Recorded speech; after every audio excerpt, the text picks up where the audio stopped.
तो बच्चों कैसे हैं आप सब। बहुत बहुत स्वागत है आपका आज की इस वीडियो में। आज की इस वीडियो में हम देखने वाले हैं बच्चों क्लास 12th का जो आपका हिस्ट्री का टर्म 1 का पेपर हुआ है आज बच्चों। तो इस पेपर का सॉल्यूशन वाला ये वीडियो होने वाला है। मैं आपको सभी प्रश्नों के उत्तर बताने वाला हूँ। ठीक है बच्चों, तो वीडियो को पूरा ज़रूर देखिएगा। तो चलिए वीडियो को शुरू करते हैं, लेकिन वीडियो शुरू करने से पहले एक चीज़ यहाँ पर आप देख लीजिए।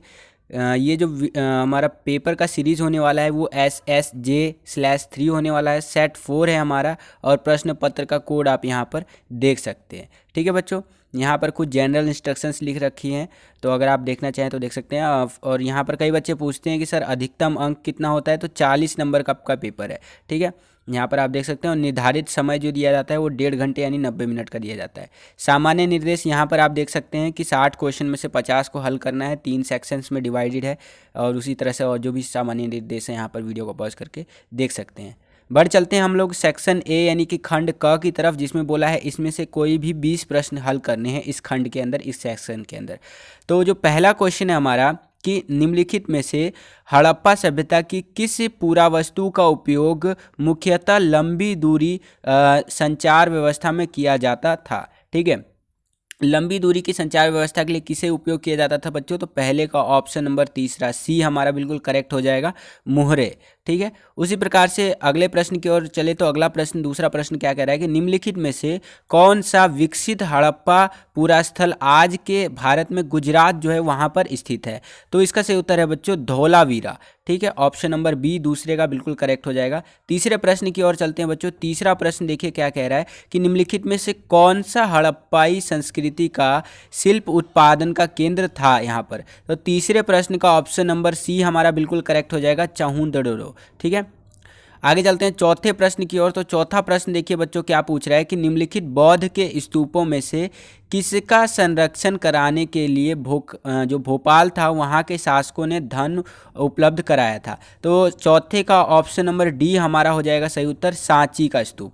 ठीक है, उसी प्रकार से पांचवें प्रश्न की ओर चलते हैं। तो पांचवा प्रश्न पूछ रहा है कि हरिसेन जिसने प्रज्ञा प्रशस्त की रचना की थी, ठीक है, प्रशिष्ट की रचना की थी, वह निम्नलिखित में से किस शासक का दरबारी कवि था। ठीक है, तो जो पांचवा प्रश्न है इसका सही उत्तर आपका ऑप्शन नंबर बी हो जाएगा, समुद्रगुप्त।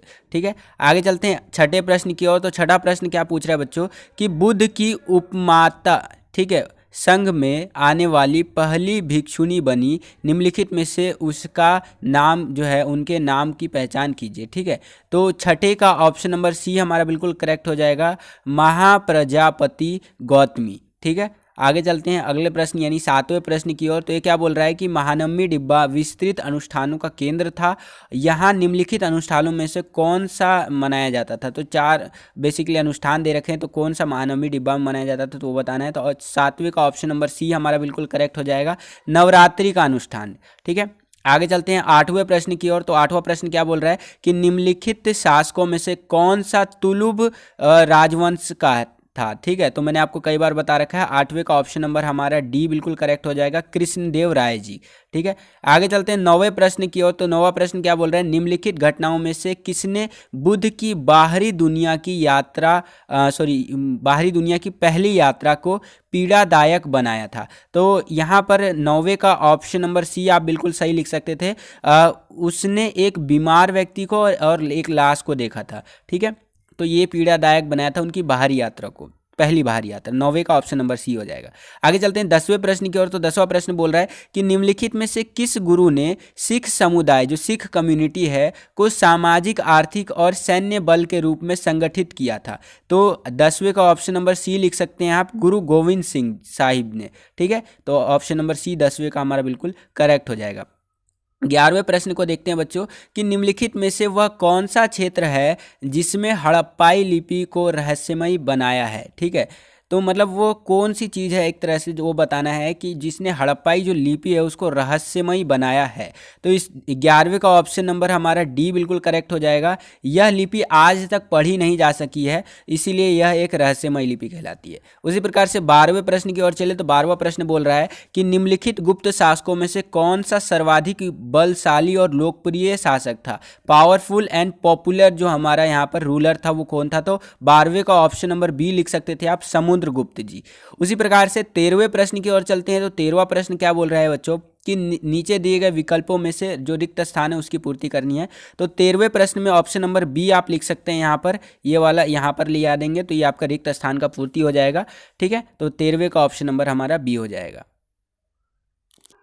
उसी प्रकार 14वां प्रश्न देखिए बच्चों, 14वां प्रश्न क्या कह रहा है यहाँ पर कि अपनी प्रतिष्ठा को प्रदर्शित करने के लिए कृष्णदेव राय ने निम्नलिखित किस धर्म स्थल के सामने हाल बनाया। ठीक है, हाल बनवाया, तो वो आपको बताना है। तो 14वें प्रश्न का ऑप्शन नंबर जहाँ तक मुझे लग रहा है, ठीक है, ये आपका ऑप्शन नंबर आपका सी हजार राम मंदिर हो सकता है। ठीक है, थोड़ा सा डाउट मुझे विरूपाक्ष मंदिर में भी है, तो आप एक बारी ना मुझे कमेंट करके बताइए इस क्वेश्चन का आंसर क्या होना चाहिए 14वें प्रश्न का। ठीक है, यहाँ पर मुझे दो चीज़ों में कन्फ्यूजन लग रहा था। 14वें प्रश्न में क्वेश्चन नंबर हमारा 14वां है, एक तो आपका हजार राम मंदिर और दूसरा विरूपाक्ष मंदिर। ठीक है, तो आपका विरूपाक्ष मंदिर भी हो सकता है लेकिन हजार राम मंदिर भी मुझे सही लग रहा है। तो आप कमेंट करके बताइए 14वें क्वेश्चन का आंसर क्या होगा। उसी प्रकार से एक क्वेश्चन और है जिसका आंसर आपको कमेंट में बताना है। ठीक है, 15वें प्रश्न को देखते हैं बच्चों। 15वां प्रश्न है कि निम्नलिखित पुस्तकों में से कौन सी जो है चाणक्य द्वारा लिखी गई थी। तो ये बहुत ईजी है, तो 15वें का ऑप्शन नंबर सी हो जाएगा हमारा अर्थशास्त्र। ठीक है, उसी प्रकार से आगे चलते हैं। 16वां प्रश्न देखिए बच्चों कि विजयनगर के निकट कृष्णदेव राय ने कौन सा नगर बसाया था। तो 16वें का ऑप्शन नंबर बी आप लिख सकते हैं, नगलापुरम। ठीक है, आगे चलते हैं। 17वां क्वेश्चन देखिए बच्चों। 17वां क्वेश्चन है कि निम्नलिखित युद्धों में कौन सा जो युद्ध था वो विजयनगर साम्राज्य का पतन लाया था। तो 17वें का ऑप्शन नंबर सी लिख सकते हैं आप, राक्षसी तागड़ी का युद्ध। ठीक है, ये राक्षसी तागड़ी का युद्ध होगा आपका यहाँ पर। ठीक है, आगे चलते हैं। अगला प्रश्न देखिए। अगला प्रश्न है 18वां प्रश्न की निम्नलिखित में से किन विदेशी शक्तियों ने सांची के स्तूप के जो पूर्वी तोरण द्वार था उसको अपने देश ले जाना चाहा था। तो वो फ्रांसीसी थे आपके। ठीक है, तो 18वें का ऑप्शन नंबर बी हमारा बिल्कुल करेक्ट हो जाएगा। 19वां प्रश्न देखिए बच्चों, निम्नलिखित में से कौन सा जोड़ा सुमेलित है। तो 19वें का ऑप्शन नंबर डी आप लिख सकते हैं, बुद्ध का निर्वाण जो था वो आपका कुशीनगर में हुआ था। उसी प्रकार से 20वें प्रश्न की ओर चले तो 20वें प्रश्न में बोला है कि निम्नलिखित जानकारी की सहायता से एक ग्रंथ है उसकी पहचान करनी है। तो 3 बेसिक डिटेल दे रखा है 3 लाइनों में। पहला है कि यह आरंभिक भारत का सबसे चर्चित विधि दस्तावेज है। दूसरा है यह संस्कृत में लिखा गया था। और तीसरा है यह 2वीं शताब्दी ईसा पूर्व एवं 2वीं शताब्दी के मध्य संकलित किया गया। ठीक है, तो इसका सही उत्तर आपको बताना है बच्चों। तो इसका जहाँ तक मुझे सही लग रहा है बच्चों, ये ऑप्शन नंबर डी लग रहा है, मनुस्मृति। ठीक है, अब 21वां जो क्वेश्चन है बच्चों, इसका आंसर आप मुझे कमेंट करके बताइए कि बुद्ध की शिक्षाओं से संबंधित निम्नलिखित में से कौन सा युग्म सही है। ठीक है, तो क्वेश्चन नंबर हमारा 21वां हो गया और क्वेश्चन नंबर 14वां हो गया। ठीक है, ये 2 क्वेश्चन आपको कमेंट करके बताने हैं मुझे। ठीक है, चलिए आगे चलते हैं। अगला प्रश्न देखिए, यहाँ पर 22वां प्रश्न। ठीक है, 21वां प्रश्न आप कमेंट करके बताइएगा। 22वां प्रश्न देखिए, 22वां प्रश्न क्या कह रहा है कि अलवार संतों के संबंध में निम्नलिखित कथन का जो पठन कीजिए और सही विकल्प का आपको चयन करना है। तो इसका ऑप्शन नंबर हमारा बी सही हो जाएगा, दूसरा और तीसरा। दूसरा क्या है आपका कि अलवार के स्रोत जो है सो कि भजन नली राधवे और प्रबंधम में संकलित है। और तीसरा है आपका अंदाल अलवार परंपरा से आई। ठीक है, तो आप दूसरा और तीसरा कह सकते हैं। 23वें प्रश्न की ओर चलते हैं बच्चों। 23वां प्रश्न क्या बोल रहा है कि भारत में पहली बार ईसा पूर्व पहली सहस्त्राब्दी में निम्नलिखित साम्राज्यों में से किसने सोने के सिक्के प्रचलित किए, मतलब एक तरह से प्रचलित किए थे। तो जहाँ तक हमने पढ़ा है बच्चों वो है आपका कुषाण साम्राज्य ने। ठीक है, कुषाण शासकों ने। उसी प्रकार से 24वां प्रश्न देखिए, निम्नलिखित में से कौन सा त्रिपिटक का भाग नहीं है। तो इसका जहां तक मुझे लग रहा है वो है आपका ऑप्शन नंबर ए 24वें का दीपवंश। ठीक है, आगे चलते हैं। अब हम लोग आ चुके हैं बच्चों खंड ख यानी सेक्शन बी में। इसमें बोला है कि इसमें से 18 प्रश्न करने हैं सेक्शन बी के अंदर। तो 25वां प्रश्न देखिए, सेक्शन बी का पहला क्वेश्चन है कि निम्नलिखित को काल जो है सो कि कालानुक्रम के अनुसार व्यवस्थित कीजिए, मतलब इसको टाइम के हिसाब से लगाना है आपको। तो 25वें का ऑप्शन नंबर डी आप लिख सकते हैं। ठीक है, आगे चलते हैं। अगला प्रश्न है हमारा 26वां प्रश्न कि निम्नलिखित में से अर्नेस्ट मैक ने कौन सी पुस्तक लिखी थी। तो इसका ऑप्शन नंबर आपका सी सही हो जाएगा, अर्ली इंडस सिविलाइजेशन। ठीक है, इंडस सिविलाइजेशन। तो ये आप लिख सकते हैं। 27वां प्रश्न देखिए, 27वें प्रश्न में निम्नलिखित कथनों में से कौन सा सिद्ध करता है कि हड़प्पाई समाज में कुछ ही अधिकारी निर्णय लेते थे और उन्हें लागू करते थे। तो इसका आप ऑप्शन नंबर ए बिल्कुल मुझे जहाँ तक लग रहा है सही है। दूसरा, पहला और दूसरा, तो यहाँ पर पहला है और दूसरा है कि पहला है कि हड़प्पा पुरावस्तुओं की असाधारण एकरूपता, और दूसरा है ईंटें जिनका उत्पादन एक केंद्र पर नहीं होता था पर वे समान अनुपात की थी। ठीक है, आगे चलते हैं 28वें प्रश्न की ओर। 27वें का ए ऑप्शन बिल्कुल करेक्ट होगा। 28वां है कि निम्नलिखित जानकारी की सहायता से महाभारत के चरित्र की पहचान करनी है आपको। तो 3 बेसिक चीज़ें दे रखी हैं। पहला है कि हस्तिनापुर का शासक था वो, दूसरा है समय से पूर्व मृत्यु हो गई, तीसरा है धृतराष्ट्र का भाई। तो इसका सही उत्तर हो जाएगा ऑप्शन नंबर सी, पांडु। ठीक है, आगे चलते हैं 29वां प्रश्न देखिए बच्चों। 29वां प्रश्न कह रहा है कि मौर्य साम्राज्य के इतिहास के पुनर्निर्माण के कौन से प्रमुख साहित्य स्रोत है। ठीक है, साहित्यिक स्रोत है वो आपको बताना है। तो इसका ऑप्शन नंबर आप सी लिख सकते हैं 29वें का, पहला, दूसरा और तीसरा। यहाँ पर आप पहला, दूसरा और तीसरा, ठीक है, ये हो सकता है। पहला है आपका यूनानी राजदूत मेगास्थनीज के कार्य, दूसरा है कौटिल्य का अर्थशास्त्र, तीसरा है आपका बौद्ध, जैन और पौराणिक साहित्य। ठीक है, आगे चलते हैं। 30वां प्रश्न देखिए बच्चों। 30वां प्रश्न कह रहा है कि मतलब कथन कारण वाला क्वेश्चन है। तो इसमें देखिए अभिकथन क्या कह रहा है बच्चों आपका। अभिकथन बोले तो ये कि ईसा पूर्व 6ठी और 4थी शताब्दी के मध्य में मगध सबसे शक्तिशाली कह सकते हैं महाजनपद बना। और कारण कह रहा है बच्चों कि मगध के पास कृषि उत्पादन का क्षेत्र, लोहे की खादानें तथा विस्तृत वन थे। तो इसका दोनों ही सही है। तो ए और आर यानी कि जो आपका अभिकथन है और कारण है वो दोनों सही है। और जो आपका कारण यहाँ पर कारण है वो अभिकथन ए की सही व्याख्या कर रहा है। ठीक, अभिकथन की सही व्याख्या कर रहा है। तो आपका 30वें का ऑप्शन नंबर ए हमारा बिल्कुल करेक्ट होना चाहिए। 31वें प्रश्न की ओर बढ़े तो निम्नलिखित कथनों में से बौद्ध के अनुयायी के संदर्भ में सही है कौन सा कथन, वो आपको बताना है। तो ऑप्शन नंबर डी इसका सही हो सकता है कि हीनयान के अनुयायी अपने आप को थेरवादी कहते थे। ठीक है, तो ये आप लिख सकते हैं 31वें में। अगला प्रश्न देखिए 32वां प्रश्न। 32वां प्रश्न क्या कह रहा है बच्चों कि निम्नलिखित कथनों पर विचार कीजिए और सही कथन का चयन करना है आपको। ठीक है, तो 32वें का ऑप्शन नंबर बी आप लिख सकते हैं, दूसरा, तीसरा और चौथा। दूसरा, तीसरा और चौथा ये आप लिख सकते हैं। आगे चलते हैं 33वां प्रश्न देखिए बच्चों। 33वां प्रश्न, निम्नलिखित कथनों का पठन कीजिए, मतलब पढ़ना है और महाभारत के चरित्र की पहचान करनी है आपको। तो पहला है आपका उसने भीम के प्रति अपने प्रेम को अवगत कराया। दूसरा है कि उसने कुंती से कहा कि उसने उनके जो बाद सदृश पुत्र को पसंद किया है। और तीसरा आपका उसने एक राक्षस पुत्र को जन्म दिया। तो वो है हमारी ऑप्शन नंबर 33वें का सी हो जाएगा, हिडिंबा है हमारा। ठीक है, हिडिंबा, जिसके पुत्र की बात करें तो वो थे हमारे घटोत्कच। आपने नाटक भी देखा होगा, कई बार मैंने जिक्र भी किया इसके बारे में। अगला है 34वां कि मोहनजोदड़ो की घरेलू वास्तुकला के अनुसार भूतल का अर्थ निवासियों की निजता यानी जो प्राइवेसी है,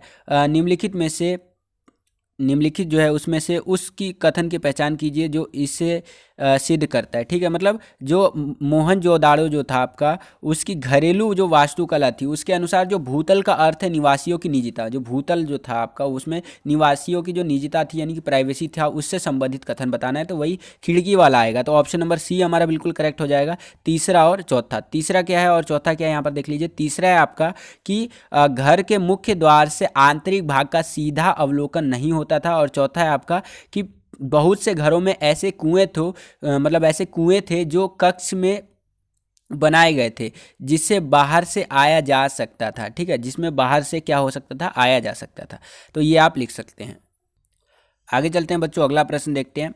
अगला प्रश्न है हमारा 35वां प्रश्न। तो इसमें क्या करना है, निम्नलिखित का सही मिलान कीजिए। आपको सही मिलान करना है। तो 35वें में आप ऑप्शन नंबर ए लिख सकते हैं, यानी कि पहले का तीसरा। ठीक है, मैं मिलान करके आपको बता देता हूँ। पहले का तीसरा, ठीक है, ये हो गया आपका। और बी का आपका क्या हो गया, चौथा। बी का आपका चौथा हो गया। और सी का हो गया आपका दूसरा। और डी का हो गया पहला। ठीक है, तो ऑप्शन नंबर ए हमारा 35वें का बिल्कुल सही हो जाएगा। 36वां प्रश्न देखिए बच्चों। 36वां प्रश्न क्या कह रहा है कि विजयनगर के संदर्भ में निम्नलिखित कथनों में से कौन से सही है, सही विकल्प का आपको चयन करना है। तो ऑप्शन नंबर हमारा बी बिल्कुल करेक्ट होना चाहिए यहाँ पर, दूसरा और तीसरा। दूसरा और तीसरा क्या है कि दूसरा है 1565 में इसे लूटा गया और साथ ही उजाड़ दिया गया। और तीसरा है आपका कि हम्पी के भग्नावशेष को कॉर्लिन मैकेंजी द्वारा प्रकाश में लाया गया। तो 36वें का ऑप्शन नंबर बी आप लिख सकते हैं। 37वां प्रश्न देखिए कि कबीर के विषय में निम्नलिखित कथनों में से कौन सा सही है। ठीक है, तो जो आपका 37वां प्रश्न है इसका ऑप्शन नंबर बी आप लिख सकते हैं बच्चों कि कबीर बहुतों के प्रेरणा स्रोत थे, एक तरह से कह सकते हैं इंस्पिरेशन थे और है भी। ठीक है, तो 37वें का बी लिख सकते हैं आप।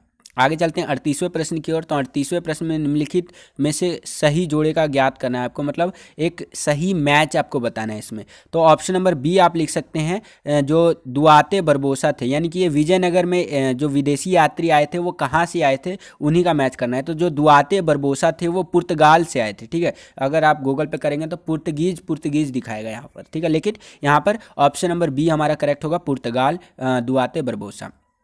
आगे चलते हैं 39वां प्रश्न की नीचे दी गई जानकारी को पढ़िए और उत्तर दीजिए। तो 3 बेसिक डिटेल दे रखा है। पहला है आपका यह 14वीं सदी की दरगाह है। दूसरा है मुहम्मद बिन तुगलक पहला सुल्तान था जो इस दरगाह पर आया था। और तीसरा है यह अजमेर में स्थित है। तो इसका सही उत्तर है ऑप्शन नंबर बी 39वें का ख्वाजा मोहिनुद्दीन चिश्ती। ठीक है, ये दरगाह है अजमेर में, अजमेर राजस्थान। अगला प्रश्न है हमारा 40वां प्रश्न की निम्नलिखित में से कौन से कथन कॉर्लिन मैकेंजी के बारे में सही है। तो इसका ऑप्शन नंबर सी आप लिख सकते हैं, पहला, दूसरा और तीसरा। पहला, दूसरा और तीसरा। ठीक है बच्चों, आगे चलते हैं। अगला प्रश्न देखिए 41वां प्रश्न, और 41वें प्रश्न में रिक्त स्थान की पूर्ति करनी है। तो इस रिक्त स्थान में ऑप्शन नंबर सी लिख सकते हैं आप।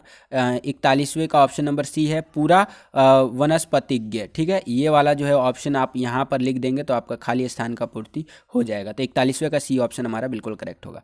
42वां प्रश्न देखिए कि निम्नलिखित में से कौन सी शिक्षा जैन परंपराओं से संबंधित नहीं है। ठीक है, तो इसका ऑप्शन नंबर आप सी लिख सकते हैं कि कर्म द्वारा जन्म और पुनर्जन्म का रूप नहीं बदलता। ठीक है, तो 42वें का ऑप्शन नंबर सी हो सकता है। 43वां प्रश्न देखिए बच्चों, 43 जो क्वेश्चन है हमारा कि महाभारत के संदर्भ में निम्नलिखित कथनों में से कौन से सही है वो आपको बताना है। तो इसका ऑप्शन नंबर ए लिख सकते हैं आप, पहला, दूसरा और तीसरा। पहला, दूसरा और तीसरा आप लिख सकते हैं। आगे चलते हैं 44वां प्रश्न देखिए कि नीचे दी गई जानकारी को पढ़िए और उत्तर दीजिए। तो बेसिक डिटेल क्या है। पहला है आपका यह अत्यंत दर्शनीय धार्मिक स्थलों में से एक है। दूसरा है आपका संभवतः इसका प्रयोग केवल राजा और उसके परिवार द्वारा ही किया जाता था, ये मैंने पहले भी आपको क्वेश्चन करवा रखा है। तीसरा है देव स्थल के बीच में अब मूर्तियां नहीं है। तो इसका ऑप्शन नंबर डी है हमारा, हजार राम मंदिर। ठीक है, 44वें का। आगे चलते हैं 45वां क्वेश्चन देखिए, ये कथन कारण वाला है। इसमें कथन क्या कह रहा है, अभी कथन बेसिकली कि यह संभवतः है, मतलब ये संभव है कि विजयनगर के स्थान का चयन वहाँ विरूपाक्ष तथा पंपा देवी के मंदिरों से प्रेरित था। और कारण कह रहा है, यानी कि आर रीजन, कि विजयनगर के शासक भगवान विरूपाक्ष की ओर से शासन करते थे। ठीक है, तो इसका ऑप्शन नंबर ए आप लिख सकते थे बच्चों कि अभिकथन और जो कारण है वो दोनों सही है और कारण अभिकथन ए की सही व्याख्या करता है। आगे चलते हैं 46वां प्रश्न देखिए बच्चों। 46वां प्रश्न एज इट इज एनसीईआरटी का आपका चौथा वाला जो चैप्टर है उससे लिया गया है, फर्स्ट बुक का।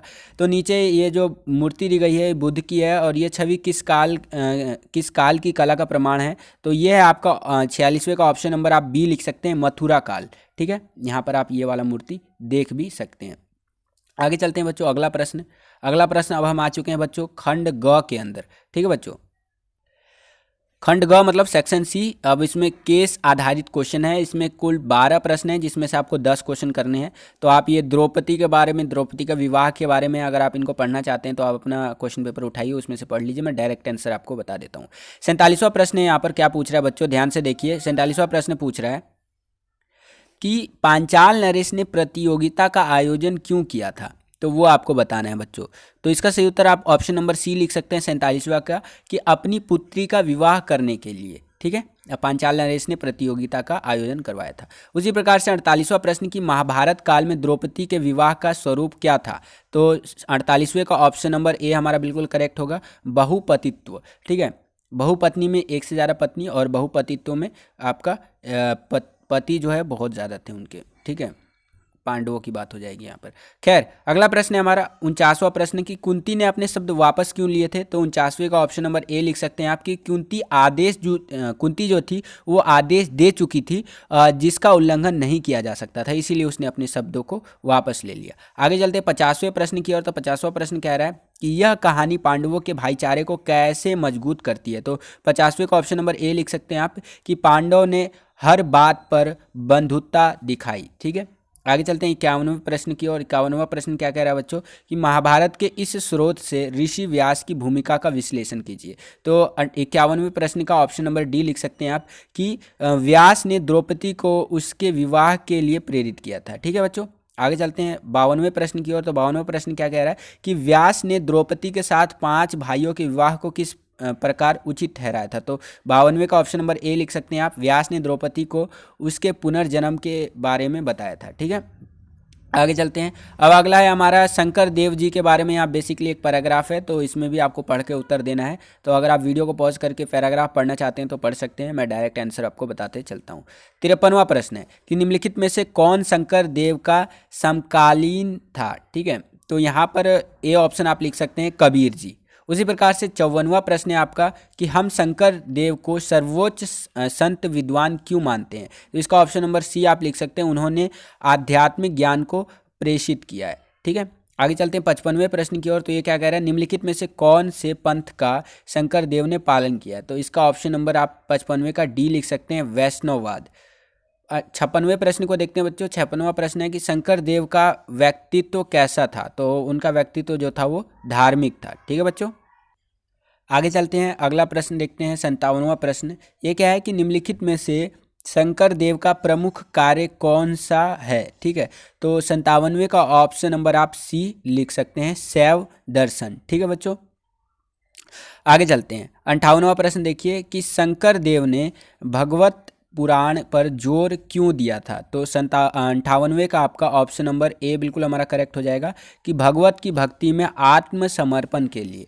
ठीक है, यहाँ पर भगवान है, सॉरी। ठीक है, ऊपर में भगवत लिखा है लेकिन नीचे भगवान है, तो भगवान की भक्ति में आत्मसमर्पण के लिए 58वें का ए ऑप्शन हमारा बिल्कुल करेक्ट हो जाएगा। उसी प्रकार से हम आ चुके हैं हम लोग खंड घ यानी कि सेक्शन डी में, जिसमें मानचित्र आधारित क्वेश्चन है आपका, जिसमें 2 क्वेश्चन है बेसिकली भारत के मैप से लिया गया है। ठीक है, मतलब इंडिया वाला जो बुक है इंडिया के मैप में दे रखा है आपका, बुक तो हमारा इंडिया का ही है। खैर देखिए, ए और बी आप इस मैप में देखेंगे, इंडिया का जो हमारा बुक है, हमारा प्यारा भारत का मैप है ये। ए में आपका यहाँ पर सांची आ जाएगा और बी में आ जाएगा आपका विजयनगर। ठीक है, आप यहाँ पर विजयनगर देखेंगे तो कर्नाटक साइड में आ जाता है और ये भोपाल साइड में आपका सांची आ जाएगा। तो चलिए क्वेश्चन देख लेते हैं कि ये राजनीति, भारत के राजनीतिक रेखा का मानचित्र दिया गया है। इसमें बौद्ध स्थल कौन सा है, तो वो सांची है। और 60वां प्रश्न यानी 59वें का बी ऑप्शन करेक्ट हो जाएगा। और 60वां जो प्रश्न है इसमें बोला गया है कि मानचित्र में 14वीं सदी के एक नगर का आपको मतलब वो अंकित करना है। तो 60वें प्रश्न का ऑप्शन नंबर आप सी लिख सकते हैं। ठीक है बच्चों, तो ये हो गया आपका पूरा पेपर सॉल्व। तो बस बच्चों यही था आज का ये पेपर का सॉल्यूशन वाला वीडियो। अगर आपको ये वीडियो पसंद आया तो लाइक कीजिए इस वीडियो को। जितना ज़्यादा से ज़्यादा आप लाइक करेंगे इस वीडियो को, हमारा मोटिवेशन बढ़ेगा उतना ही ज़्यादा और वीडियोस बनाने के लिए। तो जितना ज़्यादा लाइक हो सके उतना ज़्यादा लाइक कीजिए, इस वीडियो को शेयर कीजिए अपने सभी दोस्तों के साथ, अपने सभी मित्रों के साथ, फ्रेंड सर्कल में। ठीक है, और बता दीजिए कि सर ने आपका सोल्यूशन वाला वीडियो बना दिया है। ठीक है बच्चों, और अगर आप हमारे चैनल पर नए आ गए हैं तो हमारे चैनल को सब्सक्राइब भी कर लीजिए। इससे आने वाले हमारे चैनल पर नए वीडियोस की नोटिफिकेशन सबसे पहले आपको मिल जाया करेंगे। बेल आइकन भी प्रेस कर लीजिएगा और बगल में आपको ऑल का कह सकते हैं एक तरह से सिंबल दिखेगा, उसको प्रेस करके और बगल में बेल का आइकन दिखेगा। ठीक है, बेसिकली देखिए मैं समझा देता हूँ यहाँ पर। पहले तो आपको सब्सक्राइब करना है अगर आप नए आ गए हमारे चैनल पे। तो उसके बाद क्या है, आपको वहाँ पर ऑल का एक ऑप्शन दिखेगा, तो ऑल वाले ऑप्शन पर क्लिक करके डन कर देना है, जिससे कि आपको हमारे चैनल पर आने वाली जो नए वीडियोस की नोटिफिकेशन है वो सबसे पहले मिल जाया करेंगे। घंटे का आइकन भी दबा दीजिएगा, घंटे का दबाने के बाद ही ऑल का ऑप्शन दिखेगा आपको। ठीक है, मिलता हूँ आपसे अगली वीडियो में, तब तक के लिए खुश रहिए, खुश रखिए सभी को। जय हिंद, वंदे मातरम। लाइक जरूर कर दीजिएगा बच्चों।